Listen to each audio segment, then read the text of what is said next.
Hello again, everybody. My name is Mike Pierce, And my name is Coel Campo. and welcome to A Foggy Day on Olympus, where we explore history, religion, and culture, and why they matter. For those of you not fully up to speed on their classical references, Mount Olympus was the place where, as you suddenly now remember, the Greek gods lived. So an Olympian judgment is an assessment utterly dispassionate, impartial, and delivered from far above the mad squabbling of mere mortals. It's what we aspire to, but you know, the fog, the fog. This episode is titled From Expulsion to Emancipation 1800 Years of Jewish History, which is number 2 in our series on Israel and the Jews. I think something that a lot of people don't understand is why Jews in Old Testament times lived overwhelmingly in Israel. They're predominantly in Israel, but nowadays, of course, they're living all over the place. And not only that, it's a big topic right now about talking about Jews going back to the Holy Land.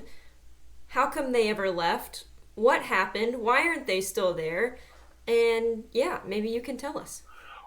Well, you're quite right. Of course, in Old Testament times, the Holy Land was overwhelmingly Jewish, and we can remember some of us the commands from God in the Old Testament to drive people out in front of you. So the idea was that it'd be 100% Jewish, and not really that many Jews living outside of Israel. But then things happened. There are invasions. There's the exile in Babylon, and things never really get back to their former equilibrium after that. And there are several stages of this kind of expulsion, which creates a situation where Jews are living all over the place. And finally, very few of them actually living in Palestine. So our first map here shows the effects of various invasions and upheaval, Jews starting to leave Palestine well before the famous Jewish revolts against the Romans in the first and second centuries AD. So this is showing the situation BC, actually. So the red lines there on our map are showing us the borders of the Greek world, and the green arrows showing routes of dispersion with Jews leaving the territory there along the eastern coast of the Mediterranean for other places, and the green shaded areas showing us where, in fact, they tended to live. Now, by the time we get closer, say, to the New Testament period, at least under the Romans, we find even as early as the second century BC, there are Jews appearing in the city of Rome itself, and also in Crete, which is the south of Greece there, and Cyrenaica, which is in the kind of the westernmost parts of what's now Egypt, easternmost parts of what's now Libya. And Jews grew in numbers. One historian estimates that there might have been as many as 7 million of them around the time of Christ. There were 1 million in Alexandria and Egypt alone. The population of the Roman Empire is variously estimated between 50 and 100 million. So that means that the Jewish proportion of that population might have been anything from 7 to 14% of the population of the empire, which is like eye-poppingly high proportion. But one thing we do need to remember is that when we think about the Roman Empire, is that it was much more thickly populated around the Mediterranean than further north, and generally more thickly populated towards the east than towards the west. So if they've got a heavy concentration in those regions, that would account for it. The Romans didn't see this as a problem that there was such a high concentration of one particular race or culture. Yes, they did, but not necessarily because it was a high concentration of one particular race or culture. I mean, there are a lot of Greeks as well, right? But because the Jews were difficult. This is something we'll come back to on another occasion when we look at the earliest period of Christianity.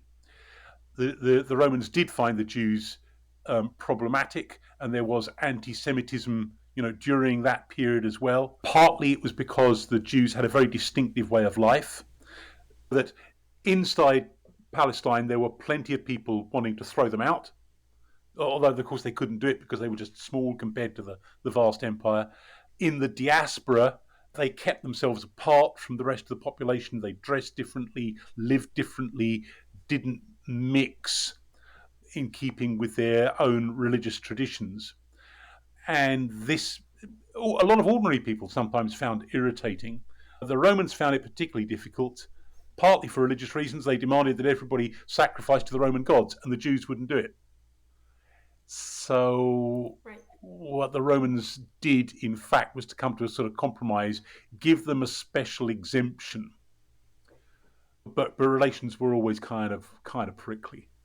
Those relationships got particularly nasty before much longer, I suppose. Well, yeah, I mean, the stuff that you see bubbling away under the surface in the Gospels with the group that we call the Zealots. These are the people who want to have a rising and throw the Romans out.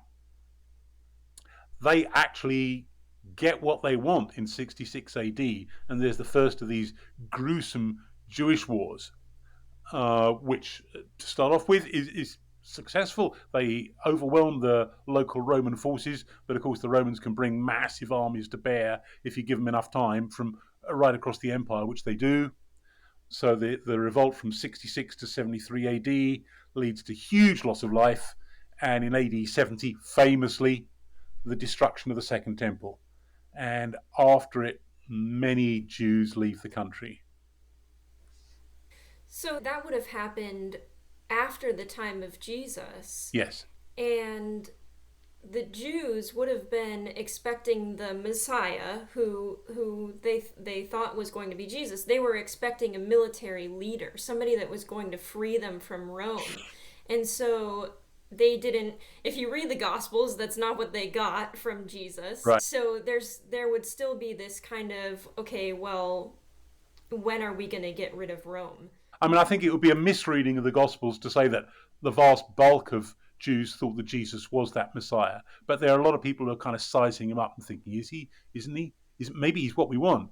And then, of course, particularly the Zealot party getting really mad when they realise, oh, this isn't the kind of leader he is at all. Yeah. Right. But you add on another generation and a bit, really, to get through to 66 AD, and they are given their head and off they go. And of course, the results are militarily kind of predictable. Well, the destruction of the Second Temple, it fulfills the prophecy given in Matthew 24. Jesus left the temple. He's walking away when his disciples came up to him and called his attention to its buildings. Do you see all these things? He asked. Truly, I tell you, not one stone here will be left on another. Every one will be thrown down. Now, in modern times, some Bible critics have said, well, there can't possibly be such a thing as prophecy. This must indicate that Matthew's gospel was written after AD 70. But I think that's a bit of a tough argument myself. But anyway, we're not going to dive into that one now. You should just know that it's there. Okay, so we have this nice picture here from the Western Wall, the Wailing Wall in modern times. It's all that remains of the Second Temple. The rest of it was destroyed. And of course, that's why people go there to wail and lament. Josephus, a Jewish historian, claimed more than 1 million people died in the revolt, but one modern historian, Seth Schwartz, insists that's completely impossible. He says the population of Palestine was only 1 million at the time, of whom only 50% were Jewish anyway, even then. And he would seem to be in the right on that. A lot of ancient historians tend to inflate their numbers, whether it's for numbers of soldiers in a battle, number of people killed, number of people who died in a plague, and so on. It's best to read them as a very large number, rather than be too literal in taking the numbers they give us. It's a lot easier to do math when your culture and religion isn't at stake. Yeah. Yes, it probably is. Of course, we have the advantage now of all the records that are kept by governments, which some governments did keep at the time, but they tend to be a lot better these days. but also the ability to project back even onto ancient populations rough estimates from the little that we do know. So it's not completely illegitimate to second guess these guys from 2,000 years later necessarily, right? As long as we're cautious about how we do that. Well, that's the revolt, I guess, that most people know about. But in fact, there was another Jewish war, just 60, a bit more than 60 years later, the Bar Kokhba revolt from 132 to 135, and in many ways it was just as disastrous. Bar Kokhba claimed to be exactly the kind of Messiah that the Zealots wanted, and so people rose up in his support. The Roman historian Cassius Dio says that 580,000 Jews died and surviving rebels were enslaved. Again, we might want to question the exact numbers there, but when he says something like 50 towns and 985 villages were razed, that's probably actually correct. But also, as with so many wars, and we've seen it even in modern times, there are countless more people dead from famine and disease that are a result of the war than are actually killed in the fighting. So it is really a catastrophe.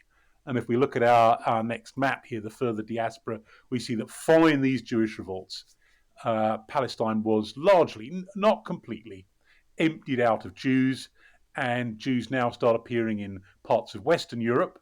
And you can see from our arrows here, they're going up into Gallia, Gaul, what we would call France, of course, rather more appearing in Spain, and much further west in North Africa.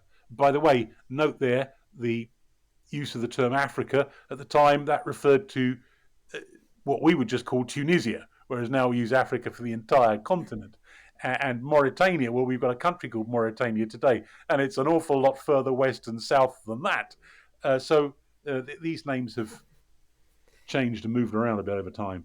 But okay, we can see the much greater dispersal of Jews following those two revolts. So that gives us a situation in which we have Jewish revolts right across the Middle East and also in Europe. And that kind of brings us to our second section, where we need to consider persecution of Jews and the religious rationale for anti-Semitism.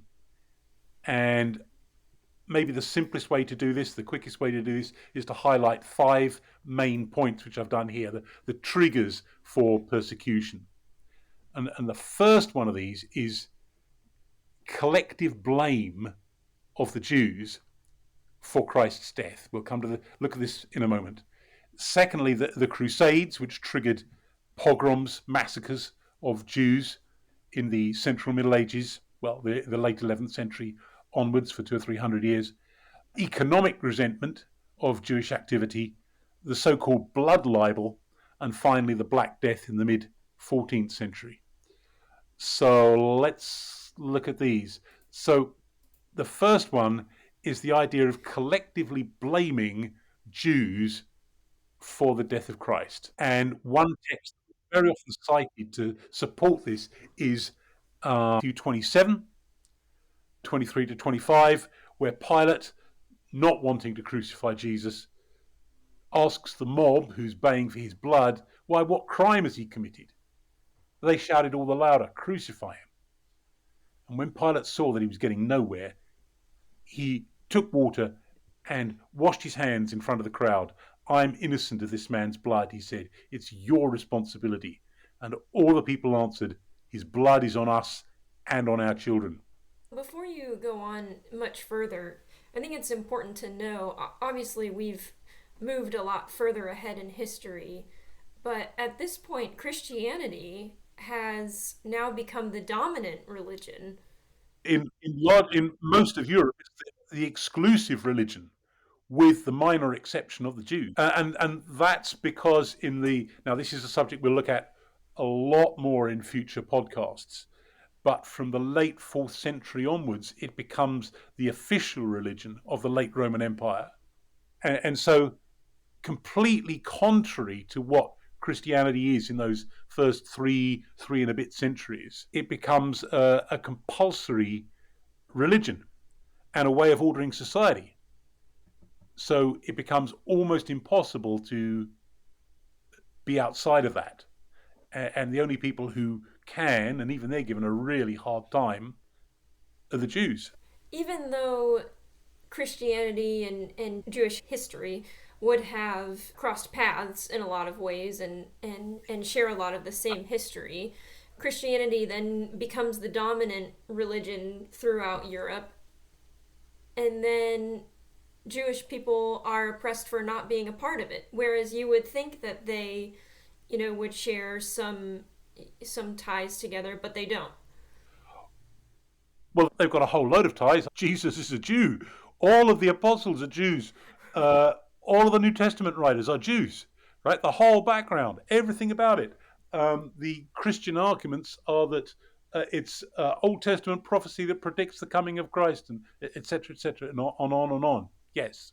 So the only element of continuity here between the attitude of the early Christians and what happens in the Middle Ages is the Christian argument that Christianity kind of subsumes Judaism, that it's the fulfillment of Judaism, and that logically, therefore, Jews should become Christians. But I mean, there's no coercion in that. In the early centuries, it's just a matter of trying to persuade people, and either they are persuaded or they're not. But come the 4th century revolution in Christianity, where it kind of changes its nature almost entirely to become a means of controlling society, right, then the argument I just described has a completely different edge to it. It becomes a lot more threatening for Jews. It's a kind of similar with the attitude of Muslims with the expansion of Islam. Muslims forced pagans to become Muslims on pain of death. They did not force Christians and Jews because they saw themselves as being a fulfillment of those two faiths. So Christians and Jews in Muslim states could continue to live highly circumscribed lives, right? Well, Christianity is doing the same thing with Judaism. But our verse here from Matthew 27, I mean, this seems kind of crazy to us, but it made a lot of sense to them. I mean, if you read that simply from out of the blue, you would not conclude, this means that all Jews through all time and across the planet are thereby uniquely guilty for the death of Christ. That, I don't think that reading would occur to you. But no, it wouldn't. But in the medieval times, that's how they were taking the meaning to be. Right. And that raises the rather interesting and awkward question of how did they come to that conclusion? And the disturbing reality, and this remains true for, well, religious people of all kinds, but certainly for Christians today, is that the scriptures are a big book. And if you want to take some text to apply to something that you want to do right now in your time and place and culture, you will find one and you will interpret it in the way that you want. Right? That doesn't mean that the Bible, for example, is useless because you can read it any way you want. And you can read it any way you want, right? There's a sentence in the Old Testament that says unambiguously, there is no God. Right? It's preceded by the words, the fool says in his heart. But if you want to do that, you can, right? Right. So, and that's precisely what has happened, which is what makes discussions around how we interpret Scripture so very, very important. That's not really where we're going today, but here's just one more illustration of how, if you want to do something, in this case something very bad, you can probably find a text to back you up. Okay, so moving swiftly on here, the Crusades, which, as most people listening will know, were basically failed. I'm trying to borrow the language of Bernard Lewis, the lately deceased historian of the Middle East, late lamented and Jewish. He described the Crusades as failed Christian counterattacks against Muslim advances, and that's pretty much exactly what they were. They went on over a period of several hundred years, and the first one starts in 1096, so towards the end of the 11th century. Very crucial century, that, in the history of Western Christendom. But again, that's one for a later time, not for today. Well, they often triggered massacres of Jews by departing crusaders who reasoned that they needed to kill the infidels living in their midst first. If we're going to travel all the way to the far end of the Mediterranean to try and capture the Holy Land, why are we doing that when we're not just getting rid of the infidels who live amongst us first? So the first crusade saw pogroms of Jews in the Rhineland in 1096, and the second crusade, just over half a century later, sees the same thing happening in France. It has to be said, it's not much in way of mitigation. Bishops often intervened to protect Jews, mostly to no avail. So the Europeans had this idea that they should be the ones inhabiting the Holy Land because of their faith, because of Christianity, sharing the same roots as Judaism in some ways, and so they thought that they should be occupying the Holy Land. Well, in effect, yes. What had happened was that it had become more difficult in the years before the Crusades for Christians to go on pilgrimage to the Holy Land. The Holy Land had been held by Muslims since, let's see now, about the mid 7th century, 650s or so, somewhere around there. And there hadn't been much of a problem because, of course, there was a continuing Christian population right across the Middle East, as in some ways there still is. There hadn't been much of a problem about Western Christians going on pilgrimage there, as wealthier ones were inclined to do, but that got harder and harder. So the Crusades were, in part at least, an attempt to open the Holy Land up, and the easiest way to do that was to take control of it with their own knights, which fitfully they did. The first, in purely military terms, this is a big subject. In purely military terms, the first crusade was the most successful, and the others much less so, and until finally the whole enterprise petered out. Yeah. Gotcha. The other thing, well, one other thing we should mention is the fact that Jews in the Western Middle Ages were inhabiting a society like all pre-modern societies that was dominated by agriculture and landholding. And in the West, what you have largely is a feudal system, and Jews can't participate in that. The holding of land, the mutual pleas of obedience and protection between landlord and tenant and what have you are all Christian oaths. Jews can't participate. They obviously can't participate in the church, duh, and they're certainly not going to be part of the ruling military caste. So that leaves trade. And so Jews, who had certainly not been a thriving commercial society in Old Testament Israel, become experts in the art of commerce, and particularly in dealing with money, which is firstly extremely portable. If there's trouble and you've got to go, you can carry it with you in a way that is much harder with other goods. And secondly, will tend over time to make you rich. Right? If you're dealing with expensive substances, even today, you're going to be much better off by selling real estate or selling BMW cars than you are by selling carrots, right? And so Jews went into money lending and banking, which were largely, I suppose, still largely are the same activity, and this made them a target for resentment. So they became like a caste apart, really. And that sometimes led to riots within cities, sometimes winked at by the authorities who thought this was a way of getting rid of all their debts, though mostly the authorities knew better. They knew that, okay, if we do this, this is a game we can play, but only once, because no Jews, no source of future credit. So that tended to protect them. But they were vulnerable to popular fury on this account and envy. And then we should also mention, of course, the notorious blood libel, which seems so absurd to us, but was such a tenacious story that people told one another about Jews. It's like a very, very, very persistent conspiracy theory. And of course, we're unfortunately extremely familiar with conspiracy theories today, which then, as now, give us a target for the things that ail us. It's always people not like us. Right? So the blood libel is the idea that Jews practiced perverse rituals using the blood of sacrificed Christian children to make matzahs. which just, you know, just to say that sounds totally bonkers. Sounds delicious. Yeah, exactly. Right. What exactly? What sort of predilections are being projected onto these people? Well, they're not like us. They might do anything. It started Right. actually in England. I should probably be ashamed to say, in 1144, when a boy called William was found dead of stab wounds in the woods outside Norwich, and the rumour circulated that the Jews were guilty.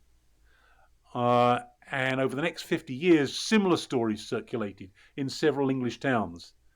And in 1190, there's a serious massacre of Jews in both York and London. Well, what's behind this? Well, in all societies, including ours, children get murdered by abusers, people with perverted desires of various kinds, one another, and it can be very hard to identify a culprit. Well, what's easier then than identifying the Jews collectively and these kinds of stories circulating? Well, this spread right across Europe, and it triggered massacres of Jews in many countries, including the Russian Empire, right up to the eve of World War I. There were still people there definitely believing in this story. In the late 13th century, Jews were expelled from a number of countries in Western Europe. So our picture here shows somebody's lurid imagination of Jews ritually murdering a Christian child for his blood. And this is sort of the beauty of looking at history, because reading this, you and I would think, well, this is crazy. This would never happen today, and wow, we're such an advanced society, and look how far we've come from this sort of madness. And Can you say you read the news headlines for today, yeah, and it's really not that much different, is it? Right. Yeah. Okay, well, and finally, staying with the grotesqueness of the Middle Ages, I suppose, Jews being massacred. This is pictures from an appalling incident in Strasbourg in 1349, when the Black Death broke out in the late 1340s. It carried away between a third and a half of the population of Europe. And in many places, not all, Jewish death rates were significantly lower. And many people inferred from this that Jews had poisoned the wells. But there is an actual explanation for why it seemed to affect the Jews less.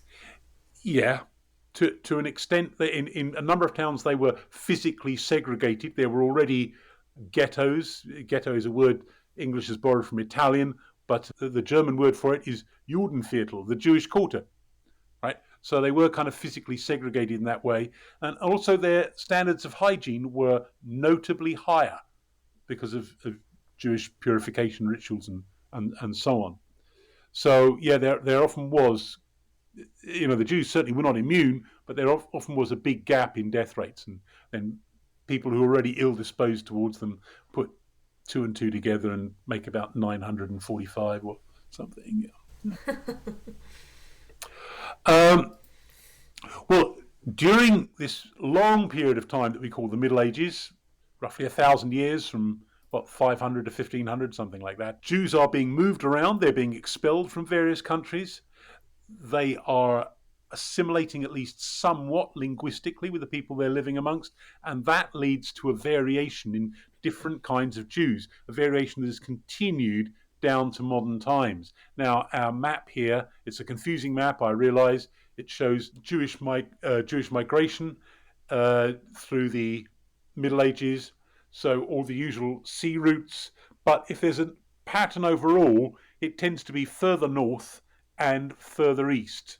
So that's far from exclusively the case. The second map, the one in colour here, shows the migrations of Sephardim. Sephardic Jews are those who speak Ladino, which is a kind of late medieval form of Spanish or Catalan. The Iberian Peninsula had been ruled in the early Middle Ages by a Muslim ruling caste, and the space they control on the peninsula is progressively reduced during the Central Middle Ages, in the end just to Granada in the south.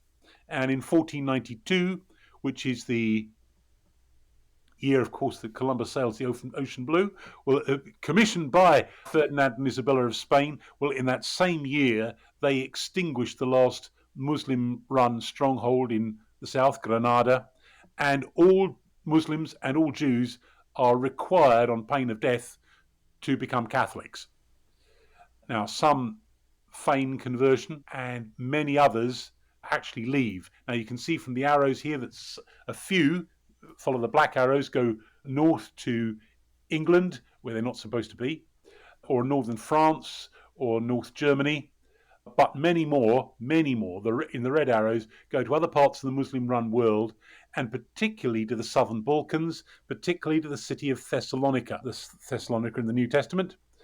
And that city becomes eventually majority Jewish until the early 20th century. In fact, it's called a mother in Israel, many Jewish people. So they're speaking, as you would expect, late medieval Spanish or Catalan, Ladino. Well, if we're looking at the main types of Jews, certainly in Europe or immediately around the Mediterranean, we can identify them by the variety of languages they use. So Romaniot Jews are speaking Greek, and they're in Anatolia. The Sephardic Jews, Ladino speaking, so southern Europe generally, especially the southern Balkans, up to around Sarajevo.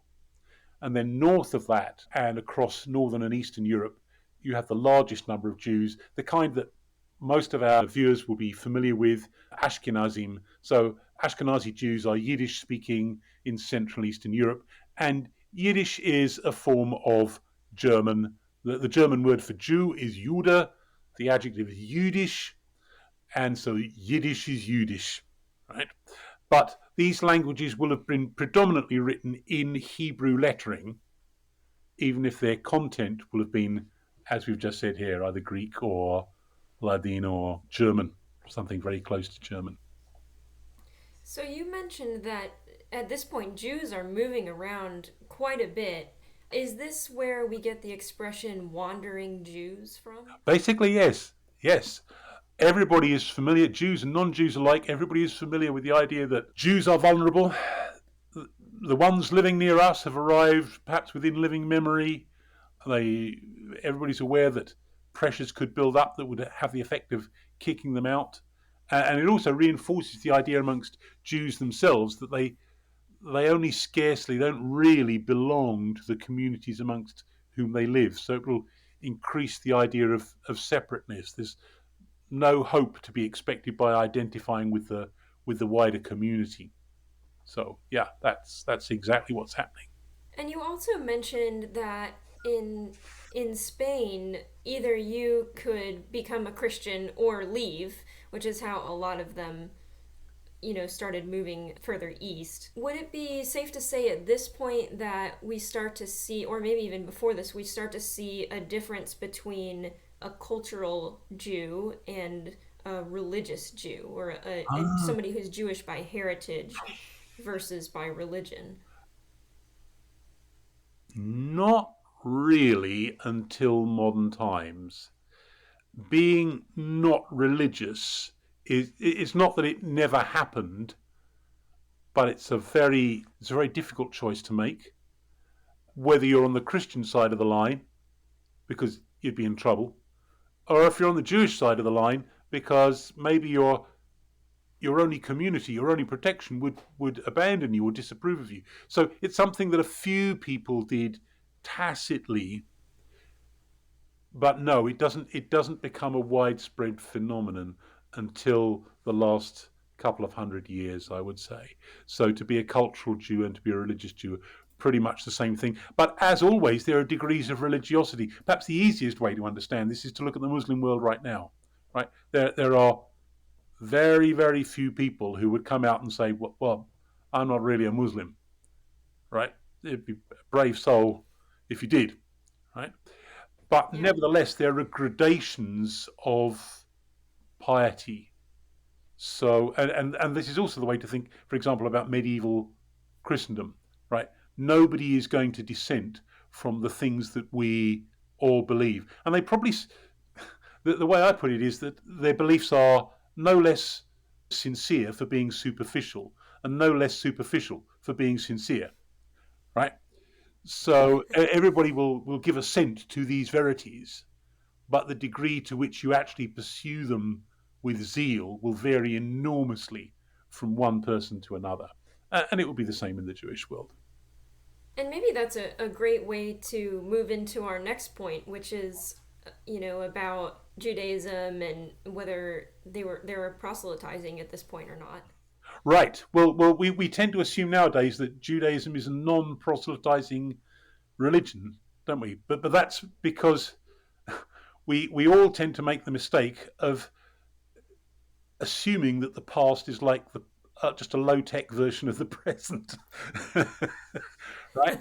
Whereas for a lot of its history, perhaps even most of its history, Judaism hasn't been proselytizing, actually. But for some periods, it was. And we can identify perhaps three periods. I think there are probably others. I'm not a specialist on this. And if some of our listeners know about other periods in time that they'd want to point to say, well, proselytism was frequent, please let us know in the comments. But three periods we should remember in particular: the New Testament period and late antiquity generally. Now, in some ways, this is something that perhaps many of our listeners merely need reminding of, right? Judaism, of course, it was proselytizing during this period. You've got the centurion, Cornelius, you've got a whole load of other people, where Paul goes to evangelize in the book of Acts. Pretty much every synagogue outside of Palestine, some inside Palestine, had a whole bunch of Gentiles who are kind of like on the outskirts of this. In fact, they're the best target for his preaching. It says, well, maybe you don't need to get circumcised, and the dividing wall between Jew and Gentile has been broken down, and we're all one in Christ Jesus, blah, blah, blah, right? That's because these people are there in the first place. They're kind of like half Jews. Some of them are actually going over and becoming Jews. There was a phenomenon known as proselyte baptism. I don't know, it was called that at the time, but scholars call it that now, of people becoming Jews, baptized into Judaism, right? Mm-hmm. So this was quite frequent. This is one of the reasons why, for the first 25 years of its existence, the Romans thought that Christianity was just another Jewish sect, because, well, the Jews are proselytizing, these Christians they're like a Jewish sect. It's just, after about the mid-50s of the first century, that idea no longer was sustainable. But a second period we should look at is the Khazar Empire, which is what I guess most people have never heard of, and indeed I hadn't until a decade or two ago. Let's take a look at our map here. This shows us the area where the Khazar Empire or Khaganate was during the 8th to 11th centuries. It was a very large, multi-ethnic and multi-religious empire, and it had a Jewish ruling class, a ruling class who had actually converted to Judaism. It didn't last beyond the 11th century, really. It was sidelined by other neighboring states, and we can't pursue that now. So there's another period where Judaism is definitely proselytizing, but a third period we could point to is 16th century Poland, where actually quite a lot of local people abandoned either Catholicism or Protestantism, because in the 16th century, Protestantism, particularly Calvinism, made some headway in Poland, and a number of those people moved over to Judaism. So that's three periods, and like I say, there may be others that I don't know about, and perhaps some friend can inform us. Well, now I guess we should move on and look at the Renaissance and the Reformation. And let's start off by considering very briefly the interest that Renaissance scholars had. Now, you remember the meaning of their principle ad fontes, right? Back to the sources. Back to the sources, right. This has been the principle of modern academic life in all disciplines, whether it's chemistry or languages or religion or history or anything else. It's the reason you need to put footnotes in your college papers. Yes, thank you very much for that. Yeah. To show that what you're saying is true, right? We're starting to abandon this now in favour of mere ideology and assertion. And in a way, although a lot of people wouldn't want to recognise this, this is almost like a copy of what was going on in intellectual life in the late Middle Ages, against which the Renaissance people were rebelling. That is, you've got a whole lot of preconceived categories, things, the answer has to be like this and this and this and this. So then how do we make minute subdivisions to analyse this? And the Renaissance people come along and say, this is absolutely ridiculous discussion. You need to investigate things in terms of their content. Well, because of this led some Renaissance scholars to consult with rabbis, which was considered scandalous by some others at the time. We've got nothing to learn from the Jews. Well, they said, ad fontes, we have. They're going to have the best manuscripts of the Old Testament. And we need to learn about Jewish commentary upon its meaning, which might bring us closer to what we think it means. So there is that kind of coming closer amongst certain groups of scholars there.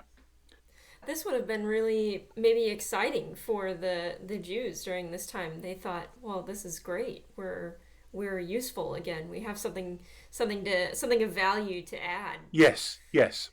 I think we shouldn't overstate it because it was such a niche social milieu, and it will varied a lot from place to place. But yes, there was a little chink of light there in the gloom, so to speak.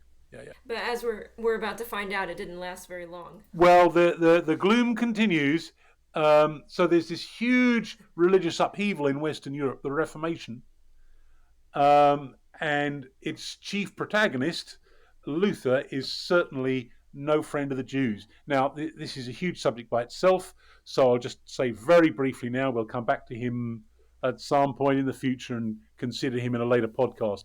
But for a revolutionary, or for someone who, well, he wasn't a revolutionary, someone who started a revolution, he was an extremely conservative individual in a whole load of his social and political attitudes, and certainly in respect of the Jews. Quite late in his life, he penned this appalling tract on the Jews and their lies. I suppose none of us would want to be judged by the worst thing we've ever said in our lives, but in most cases, that would be a sentence here that we spoke in some heat. This is an entire book, so we can't really excuse Luther on those grounds. He was, of course, a hot and intemperate in so many things that he said. But this is perhaps one of the two worst. We never mind the other one for now. Before Mike reads this little portion, if you subscribe to a Reformation form of Christianity, I would advise that you now buckle your seatbelts. Yeah, because here we go. And when we were talking about this just a couple of days ago, of course, your husband comes from a Lutheran background, or at least a Lutheran upbringing, and he didn't know this. Yeah, he was raised Lutheran, and so he and I were looking through this, and unfortunately, his hero has fallen a little bit far from his pedestal, I think. One thing we need to recognize is that, firstly, that there are almost no unblemished heroes, really. Almost none, I guess. But secondly, the whole enterprise that Luther and the other reformers were engaged in is something that wouldn't recommend themselves to their followers today. They were upholding a compulsory form of religion. Their argument with the Catholic Church wasn't between freedom of religion and compulsory religion. It was about which form of religion should be imposed upon the population. Right? His or the kind favoured by the Pope. And one can never lose sight of that central point, right? That's not a little wrinkle. It's not a mere detail. It's not something you can say, well, he wasn't quite clear on this point. It's a shame. This was central to everything that he and the other Protestant reformers were doing. And we shouldn't forget it. So it's not surprising, really, that when he comes to consider a subject like the Jews, he takes the same kind of approach. Something needs to be compelled upon people. So be on your guard against the Jews, knowing that wherever they have their synagogues, nothing is found but a den of devils in which sheer self-glory, conceit, lies, blasphemy, and defaming of God and men are practiced most maliciously. Moreover, they're nothing but thieves and robbers who daily eat no morsel and wear no thread of clothing which they have not stolen and pilfered from us by means of their accursed usury. Usury was the sin of lending money at interest, which was a principal economic activity of Jews in towns. Thus they live from day to day, together with wife and child, by theft and robbery. Eject them forever from this country, for as we have heard, God's anger with them is so intense that gentle mercy will only tend to make them worse and worse, while sharp mercy will reform them but little. Therefore, in any case, away with them. Over and above that, we let them get rich on our sweat and blood, while we remain poor and they suck the marrow from our bones. This is about usury again. Nor dare we make ourselves partners in their devilish ranting and raving by shielding and protecting them, by giving them food, drink and shelter, or by other neighbourly acts. What shall we Christians do with this rejected and condemned people, the Jews? Since they live among us, we dare not tolerate their conduct now that we're aware of their lying and reviling and blaspheming. If we do, we become sharers in their lies, cursing and blasphemy. Thus we cannot extinguish the unquenchable fire of divine wrath of which the prophets speak, nor can we convert the Jews. So, and he goes on to say that we should burn down their synagogues, destroy their houses, drive them out of the towns, forbid them to practice usury, and effectively he's saying we should forcibly convert them and only help to set up in some what he considers honest line of business those who do so. So it's a absolute disgraceful piece of writing. Some people ask, well, is this preparing the ground for what will happen 400 years later with the rise of the Nazis? No. But the Nazis, as you can well imagine, did not hesitate to make full use of this. Their primary arguments were not religious at all, actually, but they certainly were prepared to bring these things in as ancillary arguments. We need to be careful how we talk about those whom we disagree with, because this whole mentality can then get translated over into the most terrible actions. Yes. But he wasn't the only Protestant that felt this way. There were others that had a similar view or different. Well, he was by far the most extreme in terms of expressing it.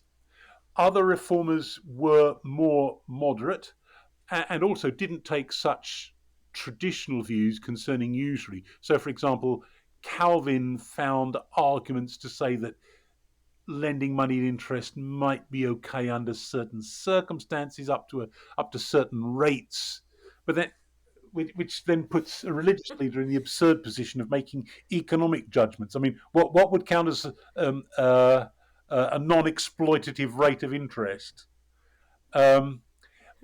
But also because the Reformed in particular, so by which we mean not just Calvin but Zwingli and those who take their lead from them, that they tended to have a view that the ideal church was a sort of mixture of the Greek polis or city-state, think of Geneva or Zurich, right, and the Old Testament people of God. They would never have used that expression, but if you analyse the way they're talking, the way they're thinking, that's the kind of assumption of their sort of ideal society, and that made them much more amenable to the idea of the Jews. In fact, you see, it happens not exclusively, but overwhelmingly in Poland. I'm making vast generalisations here because we can't follow this one too far. But other Protestants did sometimes take a kindlier view. And certainly, I don't think any other major figure said the kind of appalling things that Luther did. But he was a very major and influential figure. Well, in our race to cover our 1800 years of history within the hour here, let's move on and look at the big movement over several centuries as Jews move further east into Poland. In the late 18th century, it is dismembered between its three greedy neighbours: Prussia, which would later on become the basis for reconstituting Germany as one state; Austria, the Austrian Empire, which dominated Central Europe; and the lion's share was taken by the Russian Empire from the time of Catherine the Great. And in our map here, we can see what's called the Pale of Settlement, which is the zone of the Western Russian Empire, consisting overwhelmingly of lands they're taken from Poland or in the south from the Ottoman Empire, in which Jews were allowed to live. They weren't supposed to live elsewhere in the empire, but with the passing of time, of course, they did. But nevertheless, that was where they remained concentrated. And if we look at our second map, which gives us shades of red there, the darker the red, the higher the concentration of the Jewish population in a particular area. So, for example, in the darkest red shaded areas, 17% or more of the population were Jews. In the lightest shaded, like the light brown area, it was just less than 5%. So it went, shuttling between those. Before the late 18th century, Russia had had almost no Jews. But from that time onwards, it becomes almost like a world center of Judaism with the highest concentration. Well, rural Jews in lands that were formerly part of Poland and Lithuania were very frequently leaseholders of land.